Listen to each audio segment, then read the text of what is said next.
И тие на 15 дена си прават буквално туризам. Преспиваат од еден во друг, во трет, во пети, во шести град и се оставаат баснословни суми на пари. Значи, дури до кај отидено за работката, значи, обично кај на нашите концерти полицијата ќе дојде и ќе брка кој запалил цигара, тревка или сето тоа, па ќе го извади, па ќе направи скандал од сето тоа, а таму полицијата функционира на принципот доаѓа, пушиш, окей, картичката ти ја вади, бидејќи се плаќа со картички, не со кеш, еве ти автоматот, казна 10 евра, казна 10 евра. Од еден фестивал, во 3 дена, полицијата заработила во Пула 200.000 евра.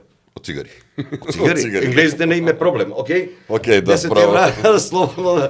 Така да, се е бизнис тоа. Тоа е културен туризам, значи не да пропагирам, меѓутоа, начинот, наместо да го рушиш фестивалот, случката, да правиш скандали, можно да се заработи и од тоа. А се работи за автономни зони, при тоа да не зборам са, нели, ако во градот си фатен не е дозволено. Ама овде фестивал и автономна зона. Тука можеш тоа да го правиш, окей, ама ќе си платиш казна. Казна, прекршок. Така, нема да те приведат. Па нема да те приведат.